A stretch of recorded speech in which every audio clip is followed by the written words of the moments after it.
Buenas, bienvenidos a un nuevo vídeo del curso de Linux.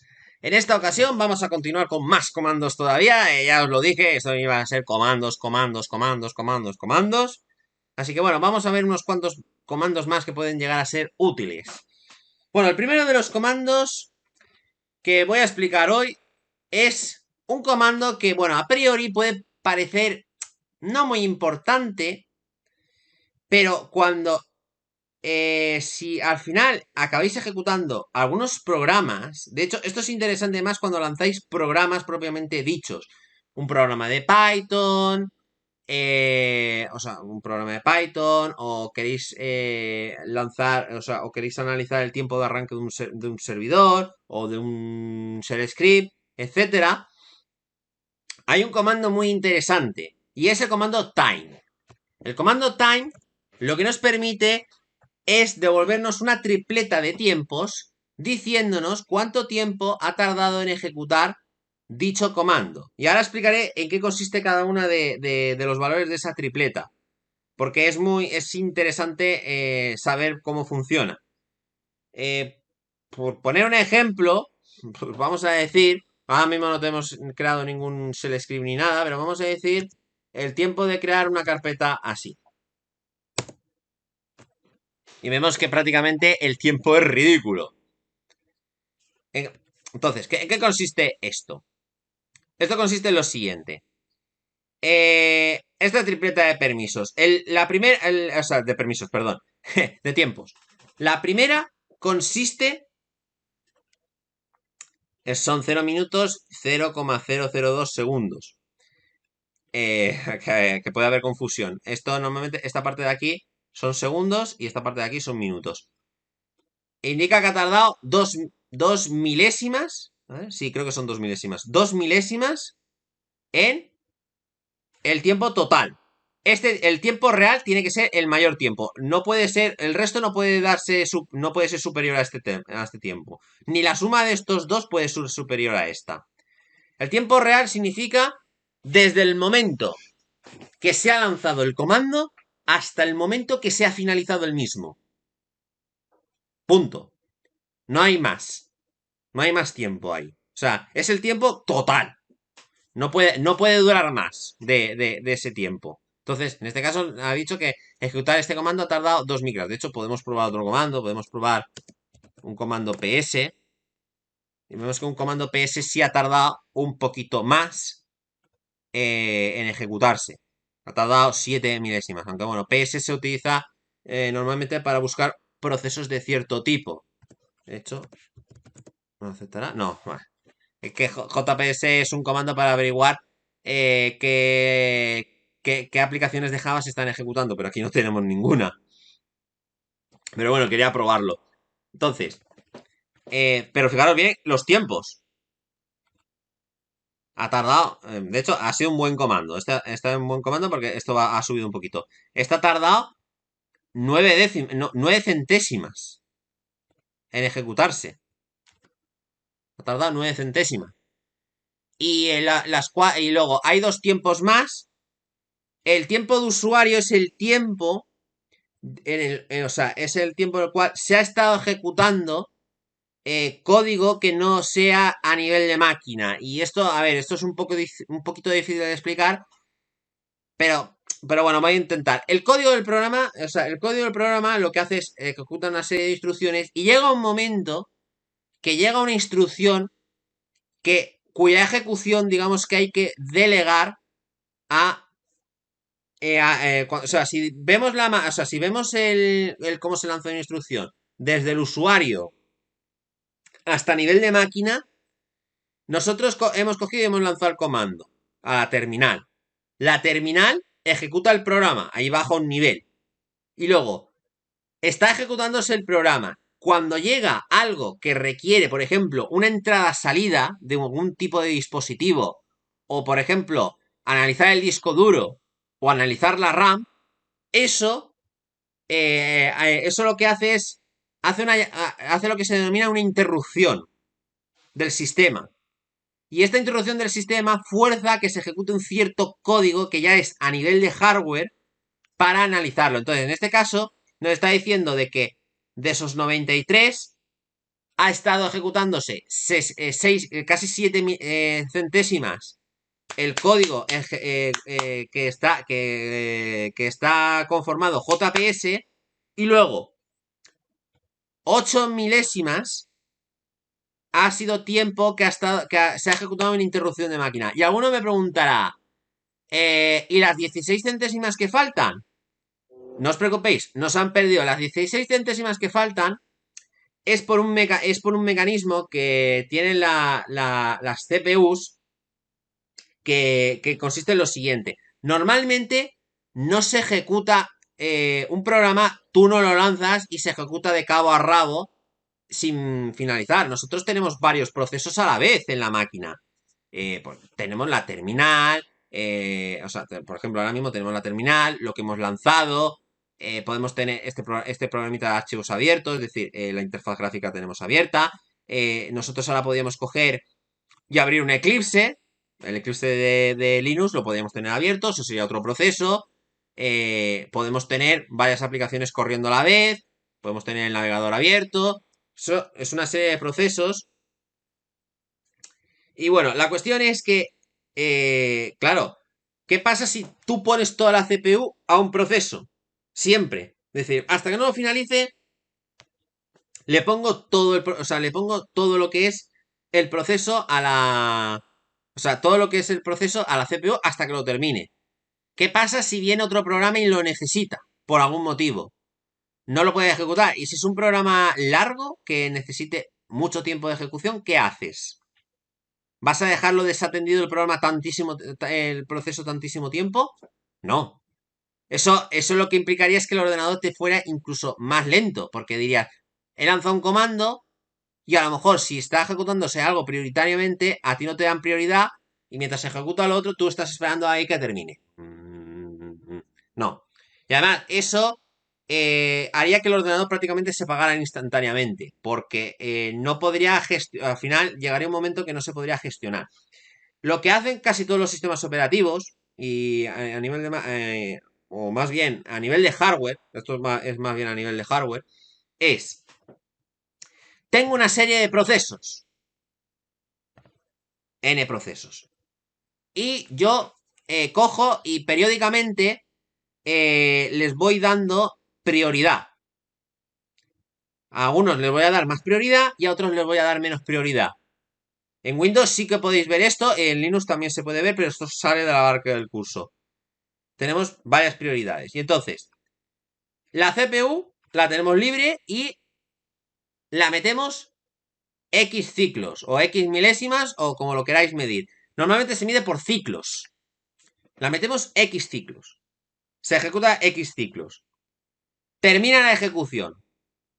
¿Hay algún proceso que sea más prioritario o igual que ese? Si es sí, sale y se coge ese proceso o procesos que sean más prioritarios o iguales. Que puede salir el mismo, si son obviamente, si es el único que hay, o es el mismo, o tiene la misma prioridad, puede llegar a salir el mismo. Pero si es menos, no. Es decir, si hay un proceso más prioritario, ese se va a salir y va a entrar el más prioritario a ejecutarse. Así hasta que termina de ejecutarse las prioridades. En ese momento se ejecutarán los siguientes más prioritarios y ¿qué es lo último que se ejecuta? Los menos prioritarios. Pero hay algunas políticas de sistema operativo que lo que hace es cuando se ha ejecutado ciertas tareas de cierta prioridad durante X tiempo, estas se pasan a menos prioritarias y se ejecuta algunas de las menos prioritarias. Pero digamos que las más prioritarias suelen tener más porcentaje de tiempo, porque las más prioritarias suelen ser críticas del sistema. Se tienen que estar ejecutando siempre. Nosotros lanzar un comando JPS no es prioritario. Pero más o menos todo acaba teniendo un tiempo de ejecución. Pues bueno, esa diferencia de 16 milésimas es ese tiempo que ha estado esperando. Esa información también es muy interesante, porque a nosotros nos dice cuánto tiempo ha estado en interrupciones. Porque si nosotros tenemos muchos procesos, vais a ver que la diferencia entre el real y la suma de estas dos se va a disparar mucho. Ese tipo de información es la que se pretende medir con este comando. Comando muy útil porque en Windows no existe este comando. Así que os recomiendo mucho que utilicéis este comando, sobre todo cuando lancéis un programa, ya sea un base script que veremos en el último vídeo, o un programa en Java, en Python, o lo que queráis, directamente. Luego, bueno, el siguiente comando es zcat. ¿Para qué consiste zcat? Zcat lo que nos permite es una utilidad para ver un poco. Bueno, no funciona con zips, funciona con ficheros gzip solamente. Bueno, eso es lo que tengo entendido. Entonces, aquí teníamos un gzip, sí, tenemos aquí un gzip. Entonces, zcat -l creo que era, es para listar loga.tar.gzip. Y aquí es muy interesante porque te está diciendo, oye, el fichero sin descomprimir pesa 10. Acordaos de que, bueno, esto nos da igual porque esto es cualquier fichero comprimido con gzip. Y te está diciendo, oye, que esto está comprimido 10.240 y comprimido con a 162. Es decir, que ahora tenía un ratio de compresión del 98,6%, lo cual es un ratio bastante bueno. Aquí, obviamente, si hacéis con gzip y comprimís ficheros individualmente, vais a ver cada uno de los ficheros. Aquí, como no lo tenemos, pues solo podemos ver uno. Pero que sepáis que está ese comando para hacerlo. Luego, otro comando. Normalmente este comando se utiliza más para cerrar una sesión que os hayáis conectado al Linux mediante SSH y queréis terminar la sesión rápidamente. Ese comando exit. Y como veis, lo que hace es simplemente cerrar el terminal. No hace absolutamente nada más. Un comando sencillo. Luego, imaginémonos que hemos rellenado toda la pantalla. Por ejemplo, este caso. Y estamos hartos de ver todo este contenido y queremos limpiar la pantalla sin abrir un nuevo terminal. Tenemos el comando clear para hacer esa limpieza. Comando clear nos permite simplemente lo que es limpiar toda la pantalla. Luego, otro comando que este sí requiere tener permisos de apagado. Como, a ver, creo. Normalmente hay que ser sudo porque. ¿Por qué? ¿Por qué hay que tener permisos de root o lanzar un comando sudo? Mejor dicho, lanzarlo con sudo para apagar el equipo. La razón es la siguiente. Imaginémonos que nosotros no tenemos permisos y hacemos... Bueno, vamos a ver las opciones. Hay dos principalmente. Que nos permite apagar o reiniciar la máquina. Con la acción R reiniciamos y con la acción H lo apagamos. Esas son las dos más interesantes. Y bueno, y alguno, claro, se pregunta por qué este comando no lo podemos lanzar directamente. Bueno, a lo mejor, si lo lanzamos con este usuario, a lo mejor sí nos deja, a ver. Bueno, si nos deja. Bueno, sí nos deja. Pero, bueno, este sí nos deja porque este usuario es administrador. Pero generalmente vais a ver que no os deja. ¿Y por qué no os va a dejar? No os va a dejar porque si no, cualquier usuario malintencionado podría lanzar un shutdown -h y la apaga la instancia y se acabó. Y se va a casa. Por eso los usuarios que no tengan permisos de administrador no van a poder pagar la máquina. Ese comando les va a decir, les va a dar un error diciendo que no tienen permisos para pagar la máquina. Aquí, obviamente, cuando hemos lanzado el "-r", habéis visto que te ha dicho la parada está programada para las 7:55. ¿El por qué es eso? Normalmente el comando shutdown, salvo que se le indique lo contrario, no se apaga inmediatamente. Perdón, quería poner shutdown menos H, creo que era, ¿no? No, perdón, shutdown menos C. Bueno, pues entonces vamos a poner, bueno, debería haber, ¿sabes? Shutdown menos gel. Aquí.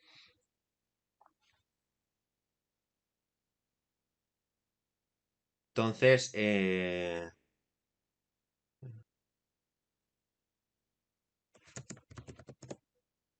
ah, la opción now, vale. Ya decía yo, ¿veis que se ha reiniciado? Yo digo, sí, sí, sí, había una opción para reiniciarlo. Era una opción, fijaros bien, le haces un menos H now y apagas el equipo y nada, y el usuario se jode directamente, básicamente. Y por eso hay que evitar, claro, por eso normalmente ese comando se lanza con sudo. Aquí pues nos ha dejado porque nosotros estamos dentro de los usuarios sudoer y además somos administradores. Entonces por eso nos ha dejado lanzar el comando. Bueno, ahora cuando se inicie veremos otros comandos. Vamos a ver de hecho tres más antes de terminar el vídeo.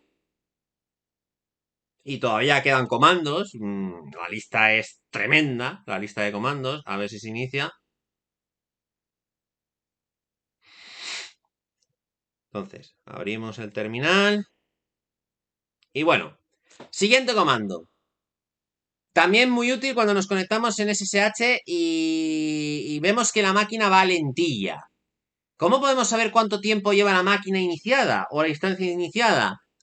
Con el método uptime. Con el método uptime te dice varias informaciones que son las siguientes. La más importante es, esta es la hora de arranque, esta es cuánto tiempo lleva, esto es cuántos usuarios están conectados en ese momento y esto que te dice aquí son, si mal no recuerdo, creo que una es, a ver, espérate. Una, si mal no recuerdo, creo que es la de CPU, otra es la de memoria y otra creo que es la de disco duro. Pero bueno, eso podemos mirarlo en aquí.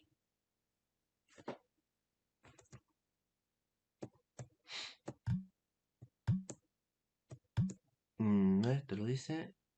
Information. Te dice información de procesos. Bueno, podemos poner la opción "-p" para hacerlo más bonito. Y bueno, aquí te dice 2 minutos. Cuenta de que muchas veces es posible que hayamos escrito comandos tremendamente largos o cadenas muy largas y no queremos repetirlas. Bueno, alguno me dirá, bueno, pues yo puedo tirar con las flechas arriba y abajo y cargo un comando previo. Y yo os diré, sí, puedes hacerlo perfectamente. También tenemos el comando history que nos dice una relación de todos los comandos que hemos lanzado previamente. Por si nos interesa alguno. Esto, pues, esto obviamente, cuando tires arriba, lo que va a hacer es, va a recorrer de aquí hacia arriba.